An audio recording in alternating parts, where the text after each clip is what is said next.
Okay, we are going to start our chapter, The Rat Trap. As you might have seen on the screen, I think this is visible to you all. आप सब लोग देख पा रहे हो The Rat Trap.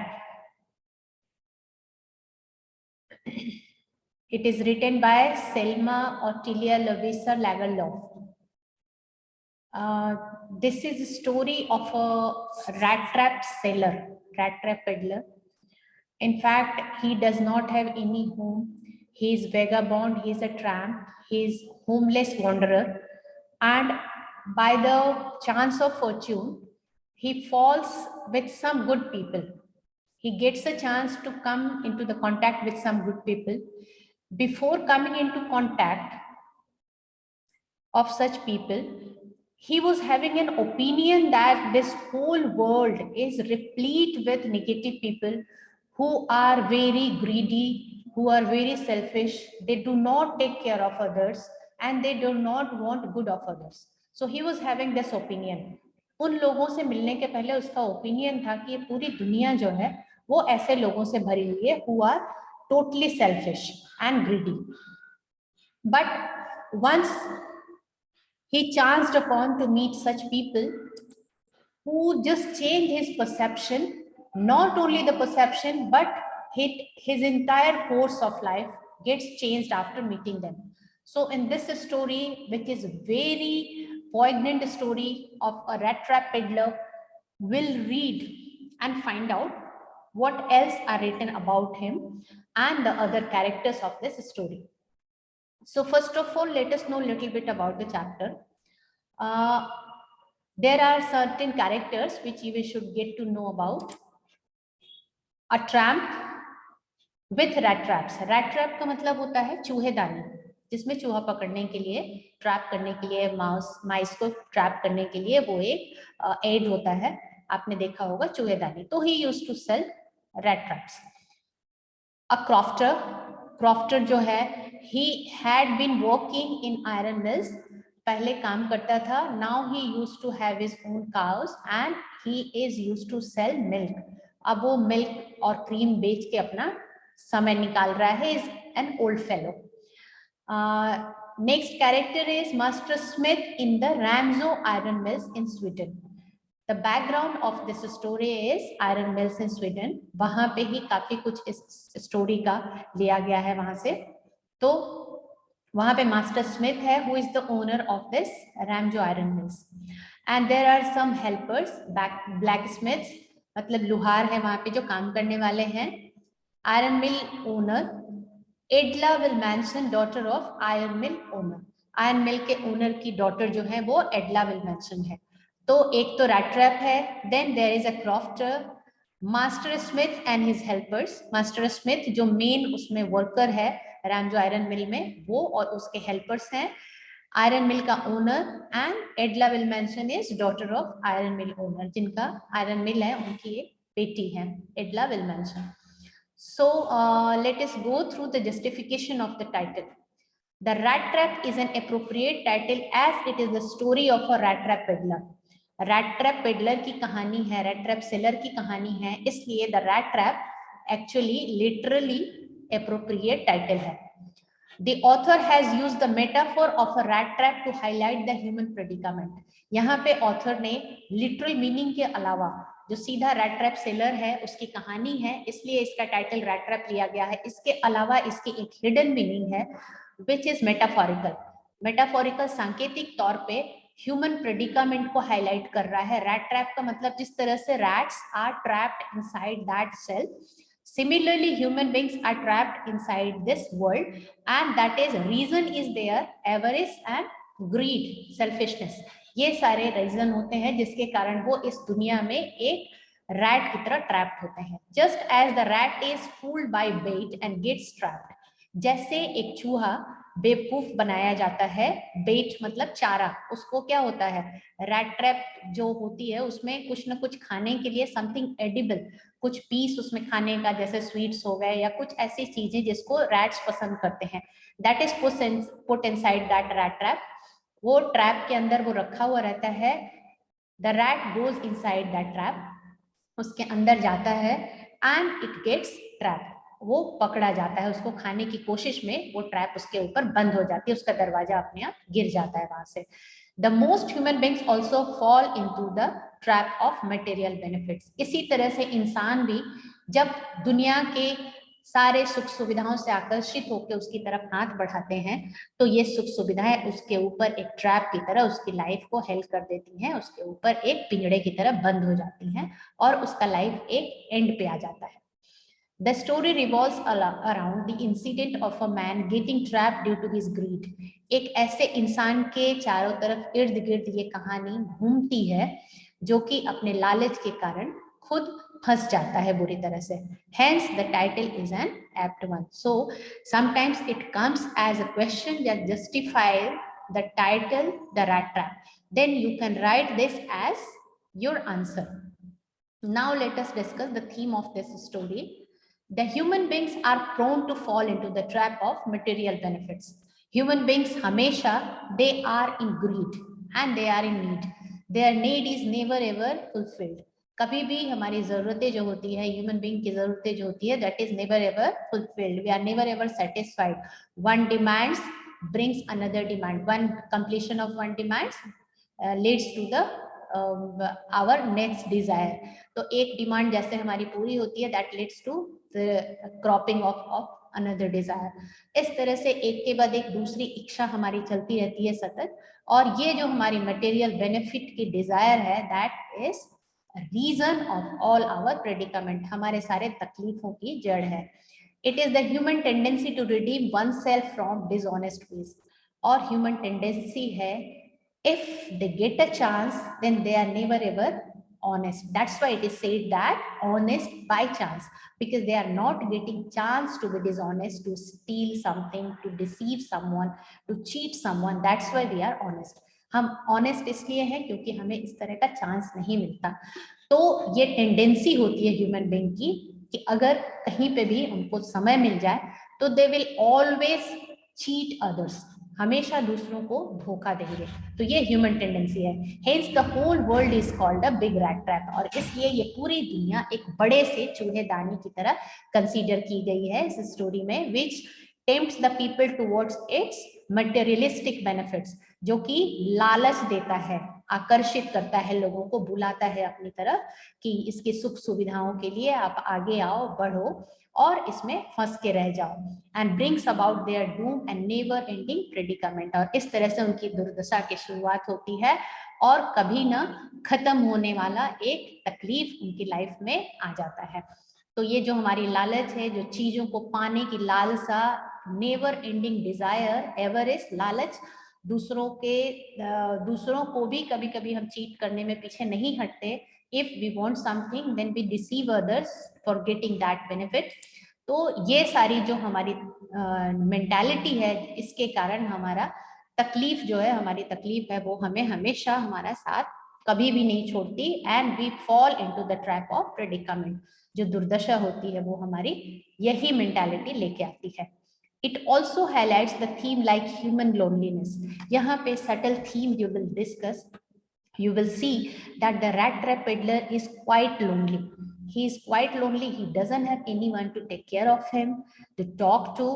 उसके साथ कोई भी ऐसा नहीं है जिससे वो बात कर सके, with whom he can share his feelings. So that's why the people, when they get into his contact, he comes in the people's contact, then he realizes their goodness. क्योंकि उसको अभी तक इस तरह के लोगों का ही सामना करना पड़ा है, ऐसे लोग उसको लाइफ में मिले हैं हुआ ग्रीडी एंड सेल्फिश, लेकिन कहीं ना कहीं उसको कुछ उसकी लाइफ में ऐसे लोग भी मिलते हैं हुआ selfless and who does good to him without any reason.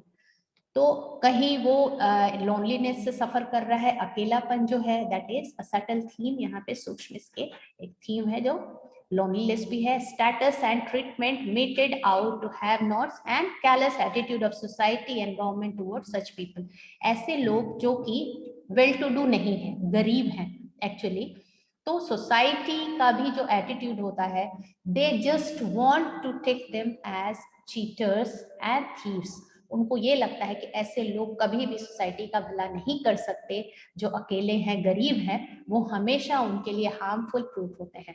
तो ये लोगों की मेंटालिटी जो है, इस तरह का एटीट्यूड गवर्नमेंट का भी कहीं ना कहीं होता है। They never come up with the means any kind of sort of help for them.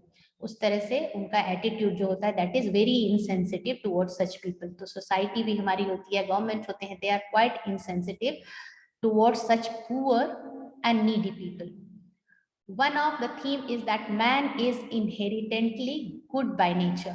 एक इसमें थीम आपको ये भी मिलेगा कि ह्यूमन बीइंग जो होते हैं they are always good by nature.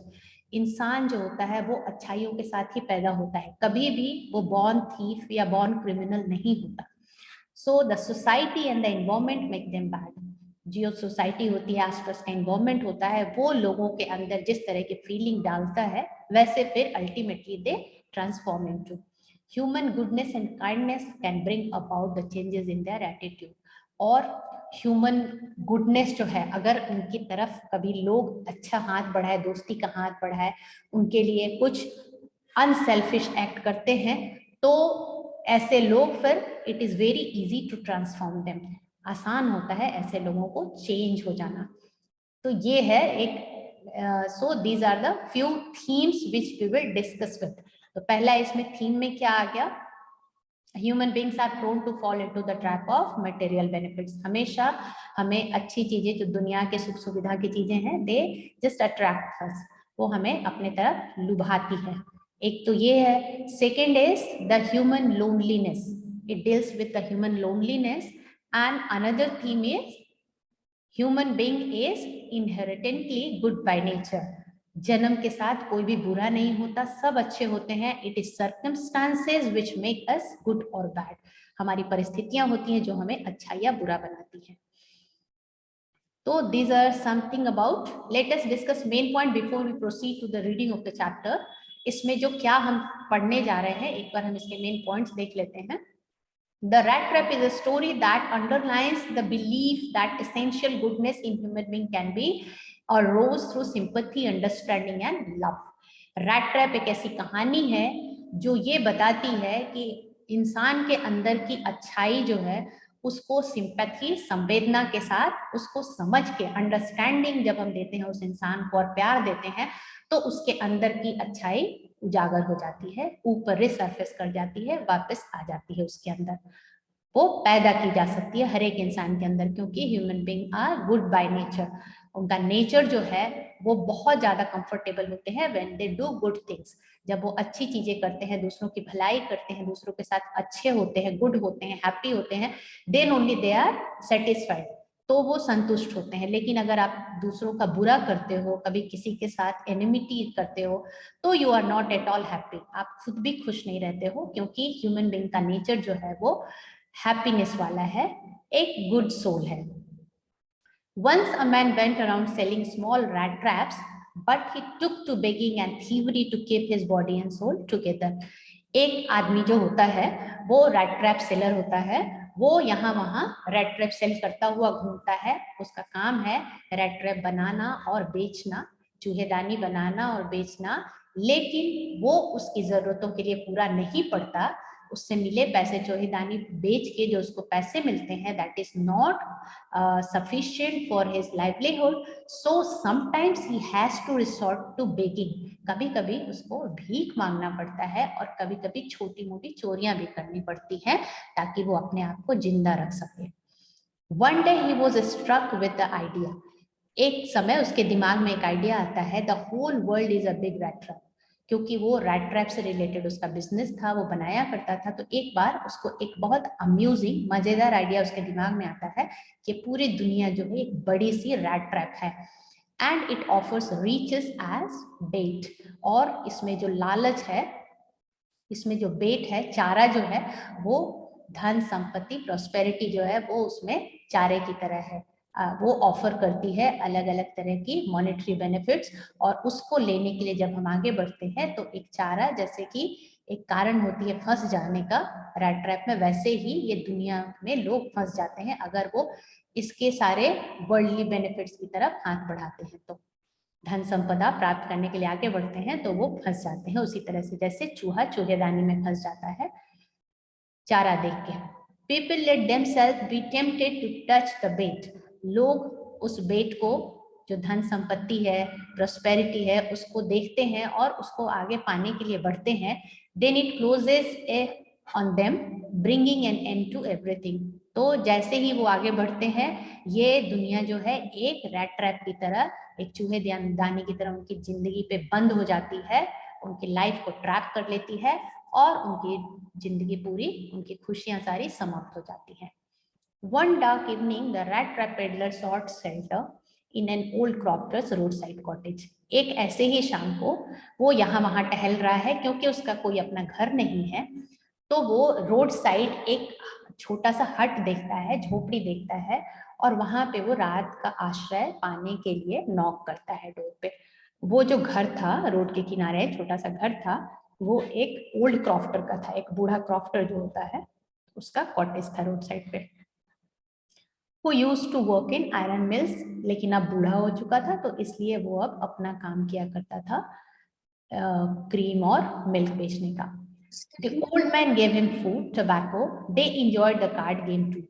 उस ओल्ड मैन का के साथ, क्योंकि वो ओल्ड मैन भी अकेला था, उसके साथ कोई भी नहीं था शाम स्पेंड करने के लिए, तो उसको बहुत अच्छा लगता है। वो बिना कुछ प्रॉपर इंक्वायरी के उस रैट ट्रैप सेलर को अंदर ले लेता है। जब वो नॉक करता है दरवाजे पे तो उसको अंदर ले लेता है क्रॉफ्टर और उसको खाने को देता है, टोबैको देता है स्मोक करने के लिए और उसके साथ कार्ड गेम खेलता है, उसके साथ कार्ड्स के साथ इंजॉय करता है। He talks to him a lot, बहुत सारी बातें उसको बताता है। While talking to him, he discloses a secret that he has got 30 kroner bills by selling his milk from his creamery, and he has put that money beside the window pane. He has put that money in a leather pouch. बात करते करते वो एक secret उसको reveal कर देता है कि उसने एक पाउच में 30 क्रोनर बिल्स रखे हुए हैं, पैसे रखे हुए हैं, जो कि विंडो के साइड में एक लेदर पाउच है, उसमें उसने लटका रखा है। Because crofter is very simple man, तो वो बहुत इजीली विश्वास कर लेता है उस रैट ट्रैप सेलर पे, जो कि इन अ वे वाज अ थीफ, वो चोर था एक तरह से। लेकिन क्रॉफ्टर को ये नहीं लगता, वो उसमें उसी तरह से विश्वास शो करता है और अपने सारे सीक्रेट उसको बता देता है कि उसने कहाँ पैसे रखे हुए हैं। Next morning the peddler stole away his 30 kroners. लेकिन अगली सुबह जब वो अपने काम पे जाता है तो उसके साथ ही पेडलर घर से तो निकल जाता है, दोनों अर्ली मॉर्निंग छोड़ते हैं घर को, वहां से निकल जाते हैं। लेकिन होता क्या है कि थोड़े समय के बाद जब क्रॉफ्टर अपने काम पे चला जाता है तो ये रैट ट्रैप पेडलर वापस लौट आता है, क्योंकि उसने उसको 30 क्रोनर बिल्स दिखा भी दिए थे एंड वो विंडो पेन ब्रेक करके और वहां से वो 30 क्रोनर बिल्स निकाल लेता है। Rat trap peddler escaped into a big confusing forest and got lost. तो जब चोरी करने के बाद वो जाता है, then he chooses a way which is from the forest. Straight way choose करने के बदले वो फॉरेस्ट का रास्ता अपनाता है, क्योंकि उसको लगता है कि हो सकता है अगर सीधे रास्ते से वो रोड का रास्ता ले तो पुलिस में trap him any time, catch him any time, तो वो फॉरेस्ट का रास्ता लेता है। लेकिन थोड़े समय चलने के बाद ही finds that he is lost in that forest. बहुत बड़े से जंगल में वो घुस के भागने की कोशिश करता है, लेकिन when he finds that again and again he is returning in the same pathway. बार बार वो निकलता तो है, वहां से निकलना चाहता है कि दूसरे रास्ते से वो निकल जाए जंगल से होके, लेकिन बार बार वो घूम के उसी जगह पे आ जाता है। Then he finds himself entrapped inside this forest. While resting on the ground, he recollects the idea that the world is a rat trap and thought his end was near. अब उसको समझ में आता है, जब वो अपने आप को ट्रैप पाता है तो उसको लगता है कि उसने भी अपने आप को फंसा लिया है, क्योंकि उसने लालच की, 30 क्रोनर नोट्स का लालच किया, उसने वो चोरी की, तो इस तरह से उसने अपने आप को फंसा लिया है और अब यहाँ से निकलने का कोई रास्ता नहीं है। And his and is near, अब उसका अंत जो है वो पास है। Hearing a thumping sound, so with this thought he just falls down on the earth. वो ये थॉट के साथ जैसे उसके दिमाग में आता है कि उसने अपने आप को फंसा लिया है, वो ट्रैप हो चुका है, तो ये सोच के वो जमीन पे, फर्श पे गिर पड़ता है। और जैसे वो गिरता है तो उसका सर फर्श से लगता है and he is able to hear some sound. उसको कहीं दूर से थम्पिंग साउंड आ रही है, आवाज सुनाई दे रहा है। Hearing a thumping sound he reached Ranjo iron works. उसको आइडिया समझ में आ जाता है कि यहाँ आसपास कहीं आयरन वर्क्स है, आयरन मिल है जहाँ पे कि काम चल रहा है, और ये थम्पिंग साउंड उसी मिल का होगा, उसी मिल से आया होगा। And he just wants to go there and take night shelter. वो वहां पे रात में रुकना चाहता है कि रुक के वहां पे रात में आश्रय ले ले। The owner came on his Knightley rounds.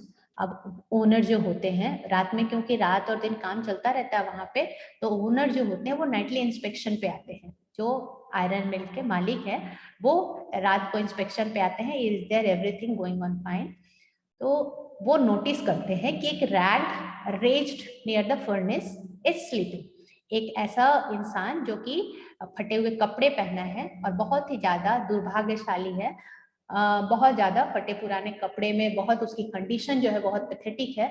तो ऐसा इंसान वहां आग के पास सो रहा है, क्योंकि उसने जो मास्टर स्मिथ था उससे परमिशन लिया था, और मास्टर स्मिथ के लिए ये कोई अनयूजुअल चीज नहीं थी, बिकॉज अक्सर वहां पे रात उधर जंगल से गुजरने वाले जो रास्ता भूल जाते थे कभी, तो रात में नाइट शेल्टर के लिए आते थे। रात वहां पे गुजार के आयरन मिल में, क्योंकि नाइट वॉज वेरी कोल्ड, तो वो रात वहां पे गुजार लेते थे, वहां पे फर्नेस के पास, भट्टी के पास, जहाँ पे उनको आग मिल जाती थी, और सुबह वहां से निकल जाते थे। तो when he seeks permission from that master Smith, then he allows reluctantly. वो ज्यादा उस पर ध्यान नहीं देता है, ही डजंट पे मच ही, और वो वहां से उसको परमिशन दे देता है। जब मास्टर, जो आयरन मिल का मास्टर है, मालिक है, वो जब आते हैं नाइटली इंस्पेक्शन पे, देन ही नोटिसेस हिम, और वो उसको मिसअंडरस्टैंड करते हैं अपने पुराने एक्वेंटेंस से। उनको ये लगता है कि ये उनका पुराना पहचान का नील ओलोफ है, जो कि उनका कॉमरेड था, उनके साथ काम करता था, डिफेंस में उनके साथ था। तो उनको ये गलतफहमी हो जाती है, क्योंकि उसने छोड़ दिया था, जब डिफेंस छोड़ दिया था, तो उनको लगता है कि because of his leaving his job this condition has turn out on him. इस तरह से उसकी हालत दयनीय हो गई है, और ये कंडीशन है उसकी पड़ी हुई है, वो पड़ा हुआ है इस कंडीशन में। उनको कहीं ना कहीं से, क्योंकि वो जो है रैट पेडलर है, वो इस कंडीशन में है ना, वो वॉस्ट ऑफ है, उसकी बहुत सारी शेविंग बढ़ी हुई है, दाढ़ी वाड़ी बढ़ा हुआ है, और कपड़े भी बिल्कुल फटे हुए हैं, अपीयरेंस बिल्कुल बहुत ज्यादा डर्टी है। तो उनको ये लगता है कि नील ओलोफ जो उनका पुराना पहचान वाला था वो है ये। The owner came in his nightly rounds. He took him as an old acquaintance, Neil Olof. उनको लगता है कि नील ओलोफ है जो कि वहां पे नाइटली शेल्टर के लिए आया हुआ है, रुका हुआ है। और वो क्योंकि उनको अपना समझते हैं, जो अपना पुराना पहचान वाला समझते हैं, तो उसको इनवाइट करते हैं कि क्रिसमस के लिए वो उनके साथ कुछ समय स्पेंड करे, क्योंकि क्रिसमस आने वाली थी। He invited him to stay with them for Christmas, but the stranger declined the offer. लेकिन स्ट्रेंजर जो होता है वो मना कर देता है, ठुकरा देता है उस ऑफर को, क्योंकि उसको पता था कि ही इज नॉट द नील सोलॉफ। उसको अंदर से रैट्रा पेडलर को तो पता था कि वो नील सोलॉफ नहीं है, लेकिन वो उसकी डाउट को भी क्लियर नहीं करता कि ही इज नॉट नील सोलॉफ। वो उसकी डाउट को क्लियर नहीं करता, क्यों? Because he thinks that if he is getting him as his old acquaintance, then probably he would offer him some money. क्योंकि वो आयरन मिल का मालिक है, तो अगर वो उसको अपना पुराना पहचान वाला समझ रहा है, तो शायद कुछ पैसे उसको दे दे। इसलिए वो उसके डाउट को भी क्लियर नहीं करता कि वो नील सोलोफ नहीं है, तो वो बस उसको डाउट में ही छोड़ देता है। अब ये आयरन मिल का मालिक जो है वो वापस जाता है और अपनी डॉटर को भेजता है उसको कन्विंस करने के लिए, ताकि वो कुछ शाम उनके साथ गुजारे, और उसकी जो कंडीशन है उसमें थोड़ा वो उसको कंसल्ट मीन्स कंफर्ट कर सके, कुछ कंसोल कर सके, इसके लिए वो अपनी डॉटर को वहां पे भेजता है। Now we will continue in our next class from the same place. So I hope you understood this much. You can answer me if you want.